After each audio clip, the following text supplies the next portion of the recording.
Howdy fellow model railroaders, my name is Kevin Brown. I want to thank you for checking out my YouTube channel. This episode is going to be mainly focused on the Springfield train show that was a couple weeks ago, November 11th and 12th. I took quite a lot of footage, so I thought I'd share that with everybody. Before we go into that, just some points here. We did not set up our modules at the Springfield show. For various reasons, it just didn't happen. So that's the bad news. The good news is there was a new group that showed up from Kansas City, as I recall, who brought not one but two Fremo layouts that they set up I'd never seen before, so I took quite a lot of footage of that.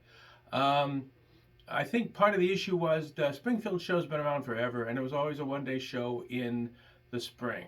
It looks like they're trying to expand this, and I think this is part of the great train show franchise, into a two-day show as well in this time of year, and it kind of caught people off guard. And so the vendors was down a little bit, perhaps, but there's still plenty of stuff there. So anyway, I took some interesting footage, so I hope you enjoy it.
Here's the sum total of my purchases from the Springfield show.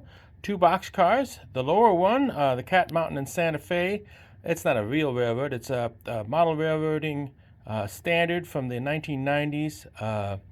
I've always been very interested in David Barrow's approach to model railroading, and it influenced his whole idea of the dominoes as a planning has definitely influenced my railroad based on T-track modules. So I'm very glad to add this to the collection. I'd already grabbed a Delta Lines lettered boxcar, and that's another author that was very influential in my early model railroad experience. So that's a nice addition. Now, also, odd enough, I bought an undecorated boxcar. I since decorated it. I managed to find this decal set for the interurban line of the Fort Dodge, Des Moines, and Southern, and I thought I would really like to have one of those. There was that line went through Ames, Iowa, where I went to college, and there was a stretch of track that had been abandoned that was a great walking trail long before rails to trails. And so I thought I'd like to have Fort Dodge, Des Moines, and Southern car, so I lettered that up. I think that turned out pretty well. It's been a long time since I've done any painting. And then to top it off, my friend Bill gave me a 50-foot box car that'll fit my era. So I've got 3 new cars to put on the layout, and I've got all the cards filled out. So not a bad haul for a train show. Something else I managed to get done that I've been wanting to do for quite a while is I finally finished a box to go with my last chance gas module. Ever since I managed to put some trees on there, and it's just turned out to be a nice little module, and I'd like to be able to take it to shows. But that, of course, meant that I had to come up with some better way of storing it and transporting it. So here we go. I finally came up with a big chunk of cardboard and some hot glue, and voila, a storage box for the module. I say I was very impressed with the Fremo layouts. I've had a chance to look at that before, mostly in HO. So this was new for N-scale and certainly new for HON3. The modeling was spectacular on it, and it was a relatively small number of people that had transported and set it all up. So all in all, it was very eye-opening, very cool. I was also quite impressed by the setting up a rug and dumping several laundry baskets full of Brio stuff up for the kids. That was just a blast to watch. So yeah, all in all, a very good show. Now, as far as other things, my group, the N-Scale of Bloomington Normal, we have a meet coming up next weekend, which is December 1st and 2nd, I think, maybe 2nd and 3rd. That'll be at the Normal Public Library. That's always a fun time. We're just getting stuff set up as far as how many layouts are going to be there, and I think we're going to be in the basement this time just to keep things all in one space. But that's always a fun show. So if you get a chance, if you're in the Normal area, I think it'd be worth your while to check it out. Other than that, the club layout is progressing. We did manage to find the last switch turnout we needed for the last return loop. So we're pretty much closing in. There's been some persistent electrical problems. We're going to start working on that, but we're not too far away from being able to run trains, so I'm looking forward to that. I'm hoping that that'll be something we can do together and maybe hopefully attract a few new members, because frankly we need them.